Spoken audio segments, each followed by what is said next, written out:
2월 20일 마감 시향입니다.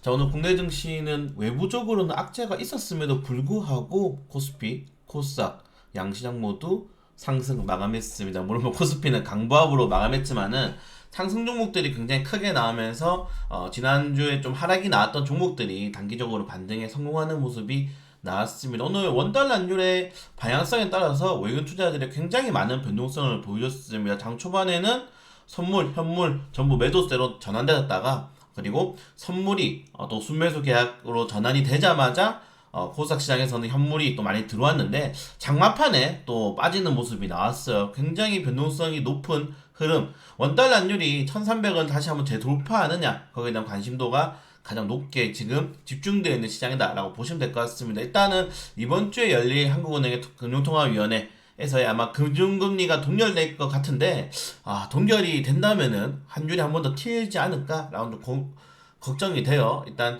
외국인 투자들의 방향성에 따라서 전체적인 시장이 굴러가고 있는 상황이 현재 오고 있다는 점 확인하시면 될 것 같습니다. 오늘 뭐 전체적으로 2차전지 업종들은 양분화되는 모습을 보여줬죠. 코스피 업종들 같은 경우에는 하락이 나왔지만 또 코스닥 쪽에서는 상승이 나오는 모습. 일단은 중국의 CATL이 지금 탄산 리튬 원가를 절반만 반영하겠다. 그러니까 배터리에 대한 가격이 굉장히 싸질 수 있다. 가격 경쟁하겠다 이거죠. 특히 중국 같은 경우에는 리튬 이산철 관련해서 배터리가 굉장히 많이 점유율이 높은데 여기에 따라서 이 지금 최근에 포드랑 공장을 짓고 있는 것도 그렇고 이게 중국산 저가 배터리가 좀 공세가 된다면은 우리나라의 이런 배터리 점유율의 추가적인 하락이 나올 수 있다는 점. 물론 CATL이 뭐 지금도 전 세계 1위긴 하지만은 거기는 부담감들이 나타나면서 오늘 2차전지 대형주들은 좀 많이 빠지는 모습이 나왔습니다. 일단은 인플레 간주법이 지금 좀 있으면 다음 달에 이제 확정이 되기 때문에 거기에 따른 추가적인 법안을 확인될 필요가 있겠지만 일단은 중국이 이런 카드를 꺼내는 것조차도 국내 증시는 굉장히 부담스럽다. 특히 우리나라 같은 경우에는 2차전지 소재 90%를 중국에서 수입을 해오고 있는 상황이기 때문에 거기에 대한 부담감들이 조금 더 확대되고 있는 거고 특히 그리고 이런 이 미국과 이 러시아, 중국 뭐 지정 리스크가 지속적으로 확대되고 있는 제가 오늘 장전시장에 사실상 2차, 3차 세계대전이라고 말씀드린 것처럼 지금 어떻게 보면은 대리전을 지금 치르고 있는 상황에서 이 전쟁에 대한 리스크들은 단기적으로 끝날 확률이 조금 더 계속 좀 줄어들고 있지 않나라고 좀 생각이 됩니다. 자, 그걸 제외하고는 뭐 주말간에 북한이 미사일도 쏘고요. 그리고 오늘 같은 경우에는 내부적인 사실 뭐 호재가 지난 1월 달부터 지금까지 시장에 나오진 않았어요. 일단은 중국의 리오프닝에 대한 기대감들, 중국이 이제 또 양해를 기체하기 때문에 거기에서 강력한 이 부양 정책이 나올 가능성들을 기대하는 거를 제외하고는 사실상 뭐 최근에 뭐 철강주도 많이 올랐죠. 뭐 튀르키예 이 철강 업자들에 대한 뭐 수출 중단 이슈 그리고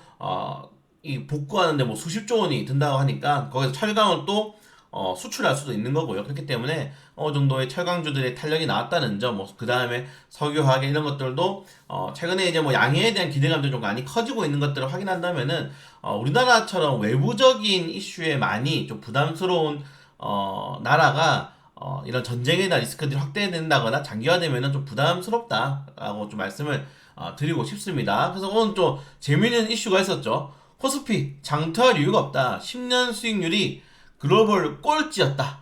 지금 보시면은 연평균 수익률이 가장 높은 국가는 미국 12.6% 그리고 대만, 인도, 일본, 중국, 유럽 순 나타났고 우리나라는 꼴찌를 기록을 했습니다. 1.9%예요. 10년 동안 1.9% 연평균 수익률이 정말 형편없죠. 네, 뭐 다양한 의견도 있습니다. 코리아 디스카운트 우리나라 같은 경우는 코리아 디스카운트고 그리고 내수 시장이 조금 부진하고 특히 이 노동의 균형이 많이 없기 때문에 자율성이 많이 없기 때문에 기업들의 굉장히 이런 고용에 대한 경색이 되어 있고 그리고 우리나라처럼 기업하기 어려운 나라는 없을 겁니다. 제가 주간 증시 때 말씀드렸지만은 법인세가 너무 높아요. 법인세가 너무 높고 여기에 뭐 각종 삼중가세가 있죠. 우리나라 같은 경우는 삼중가세도 있고 특히 외국인들이 우리나라에 기업이 하나도 없습니다. 우리가 이름 많은 기업들이 우리나라에 들어와서 고용을 창출하는 기업들이 없죠. 그 정도로 우리나라는 기업을 운영하기 굉장히 힘든 나라입니다. 네, 정말 뭐 지금 사업체 운영하시는 분들은 여기에 동의하실 거죠. 그렇기 때문에 이런 기업들에 좀 친화적이지 않은 시장이기 때문에 굉장히 많은 이런 변동성이 높다. 그래서 연평균 변동성이 20%가 넘습니다.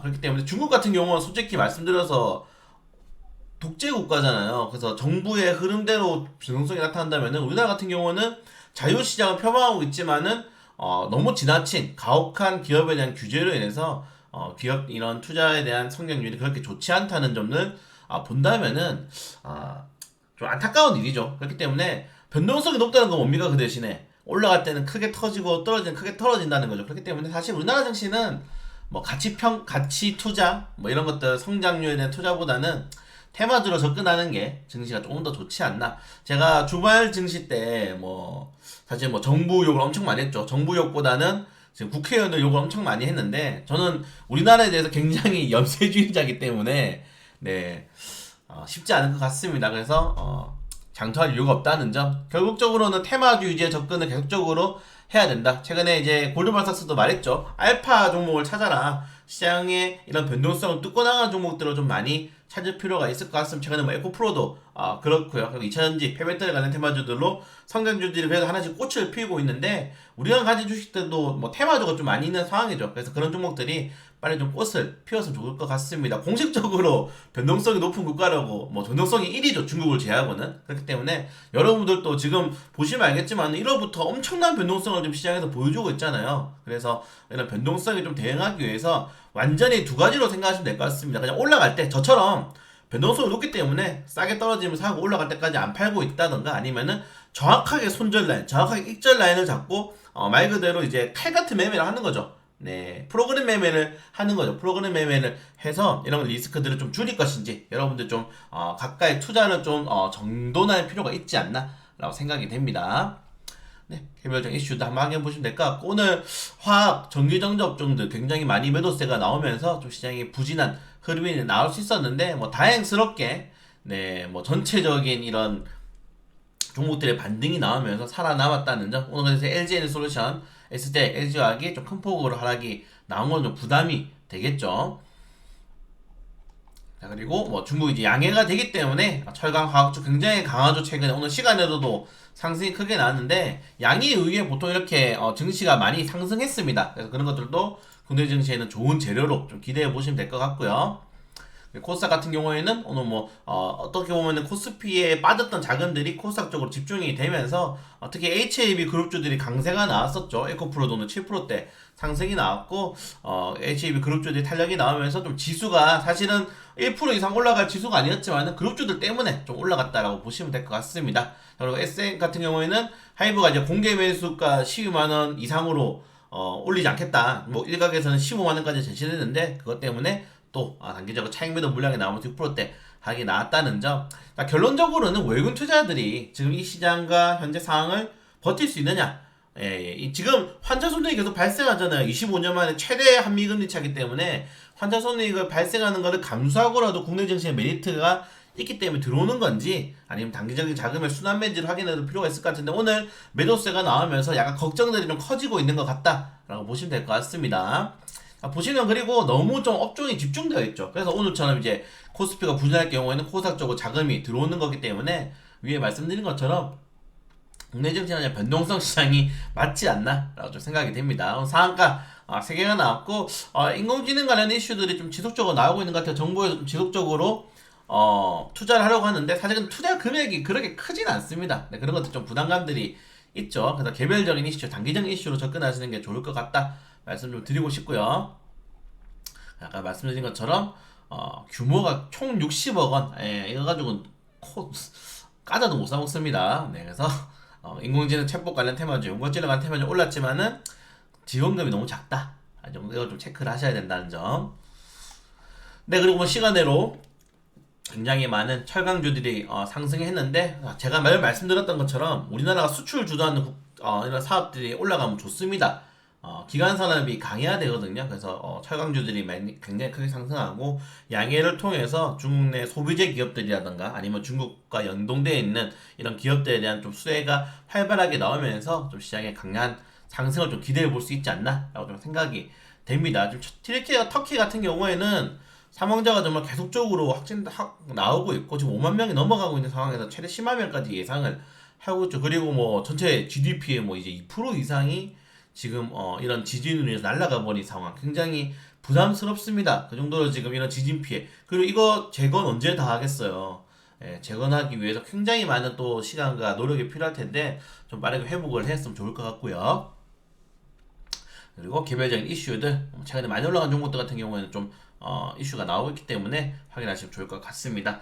자, 그래서 오늘처럼 이런 시장이 나와주면서 제가 뭐 계속적으로 장중에 브리핑했듯이 시장을 버텨주면 됩니다. 뭐 아무리 연준이 금리를 올린다 하더라도 10% 이상 올릴 수 없어요. 지금 어차피 1년 8개월 동안 하락한 게 연준이 0%에서 지금 4.75%까지 올리는데 그렇게 하락이 나온 거고 앞으로 만화의 세 번입니다.